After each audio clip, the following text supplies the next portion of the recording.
Good afternoon, everyone, and thank you for being here. I'm Al Jones. I'm the Chief of Police for the City of Arlington. Today, I want to provide our community with an update on the officer-involved shooting that occurred May 20th in the 3700 block of Shady Valley Drive. We will also be releasing relevant portions of body-worn camera and dash camera from these incidents. This incident, as you'll see, is very complex and has a lot of moving parts. Both criminal and the administrative investigations of these cases are ongoing. Out of respect for both of those investigations, I would limit my thoughts. But what I'll say this, as a police officer, we want to help people. That's why we put on our uniform each and every day. I believe our officers wanted to help the young man at the center of this incident.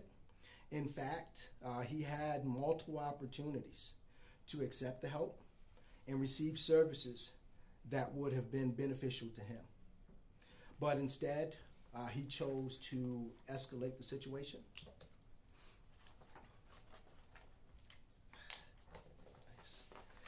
So on May 20th, approximately 9:55 a.m., officers responded to a domestic disturbance call at a home along Shady Valley Drive. Family members of the 21-year-old Austin Taylor called 911 to report that they'd gotten into an argument with him related to his alleged drug use. They had some concerns about that. About 10 minutes later, officers found Mr. Taylor not far from the family member's house. They spoke with him and determined that he had not committed any criminal offenses. They offered to drive him back to the family member's house so he can go to a group meeting his family wanted him to attend. Before officers would allow him into the patrol car, they explained to Mr. Taylor that they would have to frisk him for any weapons. You will now see the body-worn camera footage of these encounters. Mr. Eubank, I'm over here about the car. You're not under arrest or anything, man, okay? I promise. All right, you don't have any weapons on you?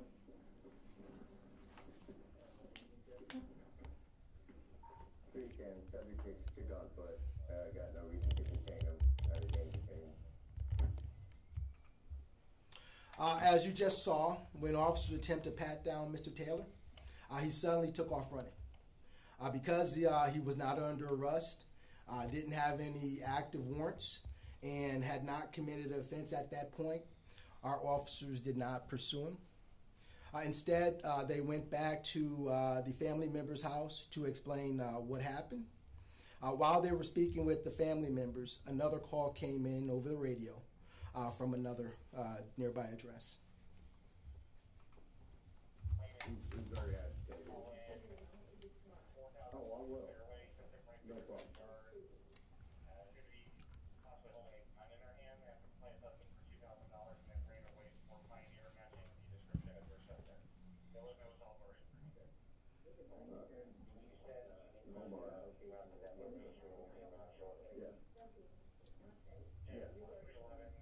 We will.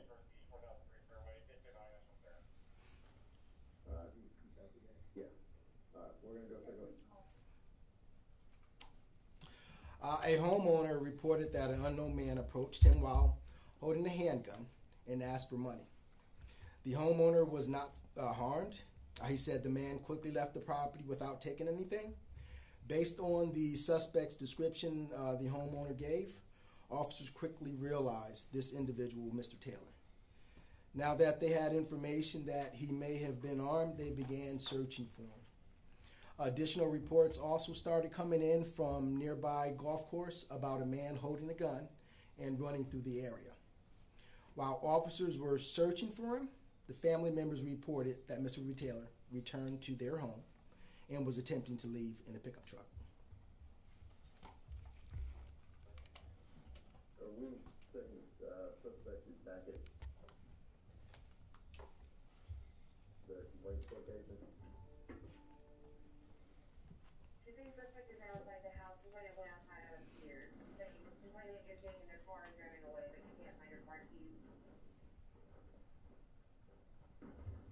He's walking towards the back.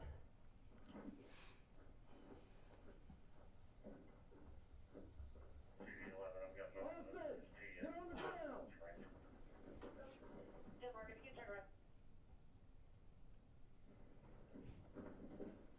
341, he's trying to get into a black truck right now. Austin, get out of the truck! Get out of the truck! Get out of it, he's got a gun, get back. Just be advised. Austin, get out of the truck! Their house complainant is outside of their... Copy plate. He's in a Ram 4-wheel drive pickup, black in color, backing out of the driveway.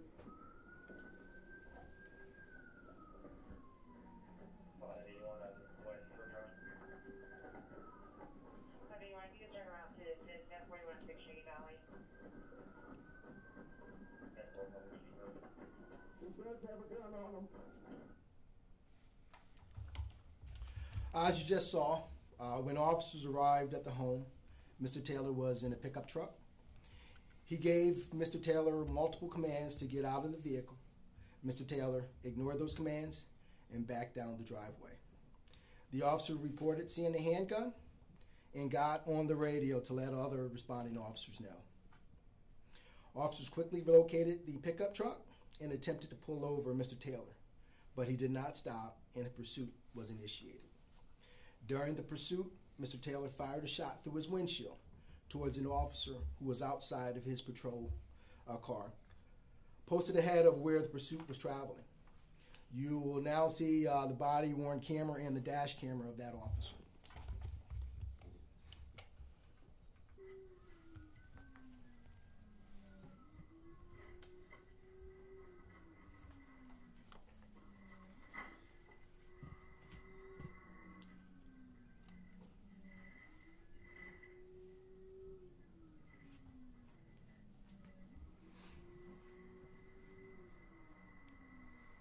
And heading towards Park Springs on Shady Valley. Pursuit.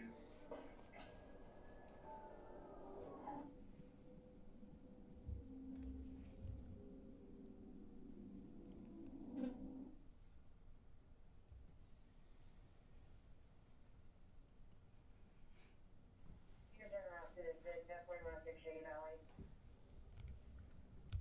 That's what I need to go. He does have a gun on him.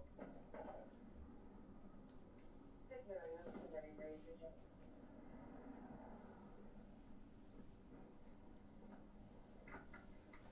Stand by, stand by, stand by. Stand by. Get back, get back. Get back! Get back! Not fire!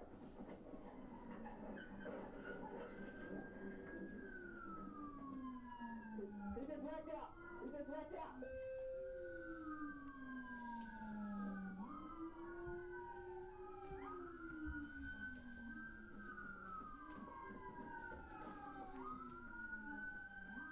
Stop fire! Stop fire!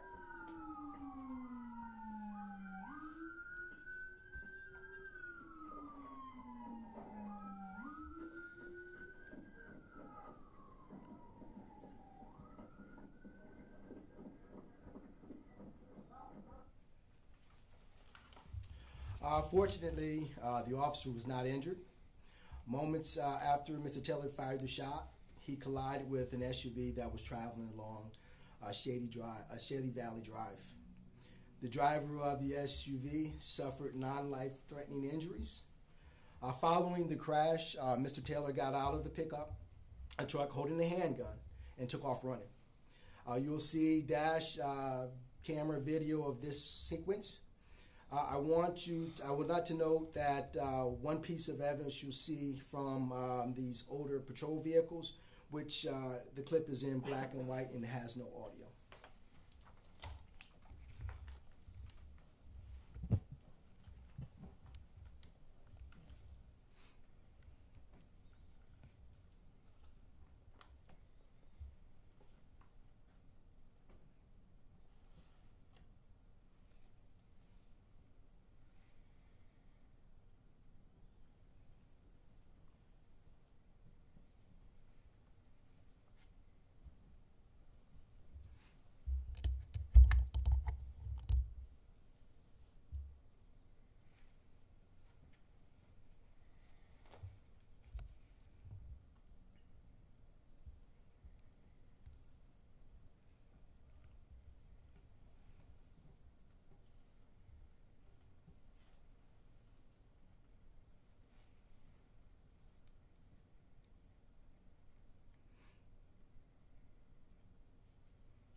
That clip clearly shows that Mr. Taylor was holding a handgun as he ran from officers. Again, I want to stress that after he led officers on a pursuit, he fired at officers, then he crashed into another vehicle. He continued to escalate the situation.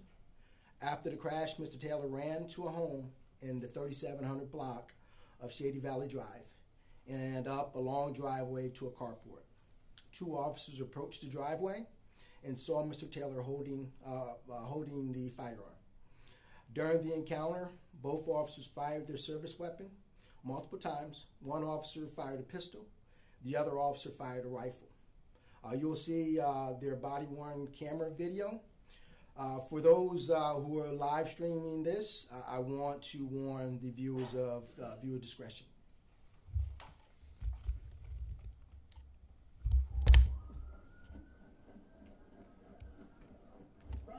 Stop. Where'd he go? I'm going front again. Where is he?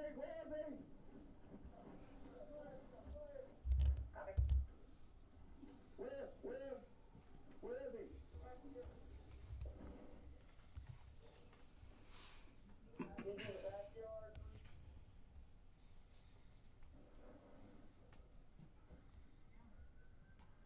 He's jumping.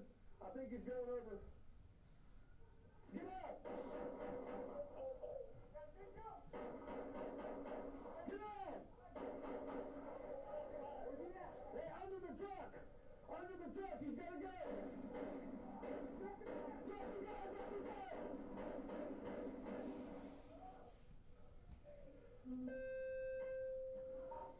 Shot fired.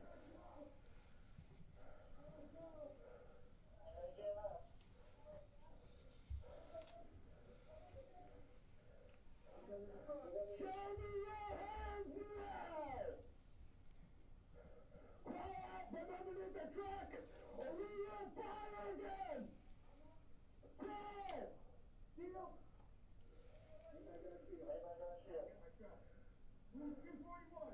Crawl out now! I see one hand only. Both hands! Both hands! Are you moving? Do it now! I see one hand only. Do it now! I only see his right hand. It looks like he's grabbing. Do it now! Get your right hand up!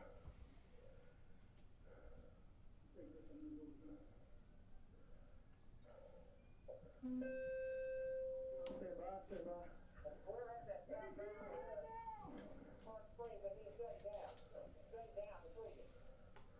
Come out slow, man! You better come out real slow! I see his head out. Show me your other hand! I've got visual on him. I will give commands. Call out with both hands, man! Both hands right now! I don't see your left hand. You better pull it up. I see one hand, right hand only. Let me see your other hand now. I see the other hand walking forward. Bring your right hand back out now. Right hand out. Hand straight out in front of you. Lay down on the ground. Lay on the ground. Hands.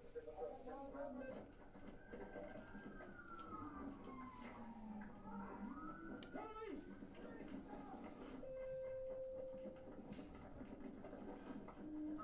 Run towards King Valley. Police, get out! Shots fired, shots fired.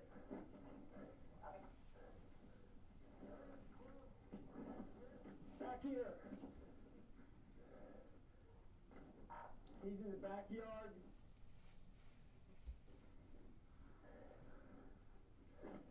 You see him?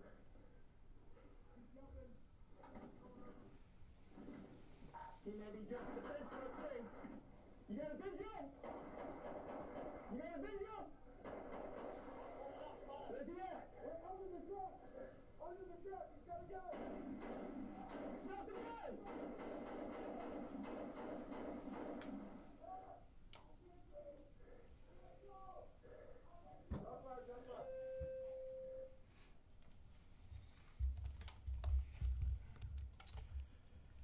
So after shots were fired, Mr. Taylor began communicating with the officers and eventually complied with their command to show them the hands. The officers then approached and placed him in handcuffs. He was at this point shot. Officers rendered first aid until medics arrived. It does not appear that Mr. Taylor fired any shots from the carport. Officer recovered a handgun next to the vehicle, parked in the carport.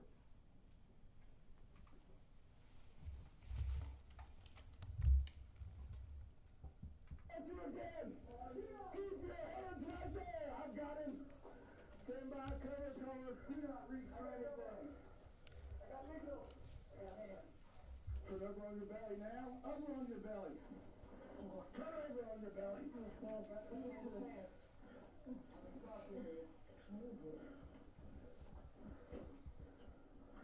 All right, got him in custody. We're good. You see it on the other side? Do you see it? Hey, somebody with him. Somebody with him.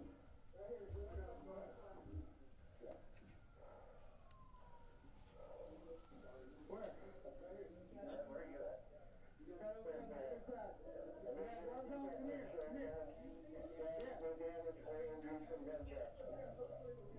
Right here, whoever got gloves on.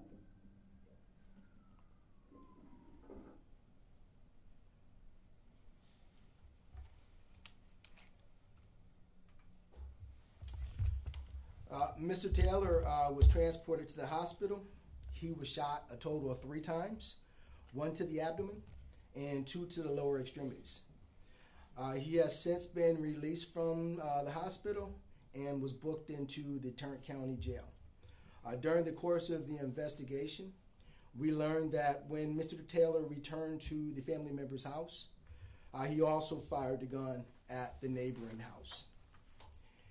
He has been charged with 1 count of aggravated assault on a public servant, 2 counts of aggravated assault, family violence, 1 count of assault with a deadly weapon, and 1 count of evading. No officers were injured during this incident. At this time, we're not releasing the officers' names who fired their weapons. I can tell you both of them are veterans on the agency. One is a sergeant with the department for 29 years, and the other officer has been with the department for 18 years. With that, I'll open it up for questions. For something as simple as, they said it's a disturbance call, that it can lead to something like this. You want to talk about this, like officers going into any call, you never know how it's gonna end. Yeah, you know, I'm just so grateful that our officers are well trained to handle any situation.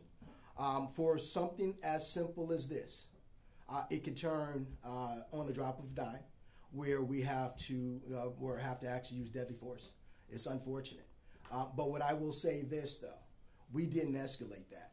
If Mr. Taylor would have complied, if Mr. Taylor, he had several opportunities to comply with our orders. He never. What's even more disturbing is that he fired his weapon at one of our officers. That right there is really serious to me. It seems like it happened in a half-mile radius, same neighborhood. Yeah, same neighborhood, pretty much almost right around the same street. We get the call for the location for a disturbance. Unfortunately, Mr. Taylor leaves the house. We find him in the neighborhood, and trying to do what we can to de-escalate the situation and get him help that he needed. If he would have never, gone back to his house or threatened the neighbor, or it would have just, call would have been closed? We would have been done because he didn't commit any crimes. We had no reason to detain him. We tried to pat him down for officer safety before we put him in the vehicle, but we didn't know he had a gun on him when he took off running into the neighborhood. And like I said, that just escalated everything else because he started approaching other homeowners. And that's why you believe he ran, is that he had the gun on him the whole time? I'm sure he did. Thank you, Chief. Thank you. Thank you, sir. You.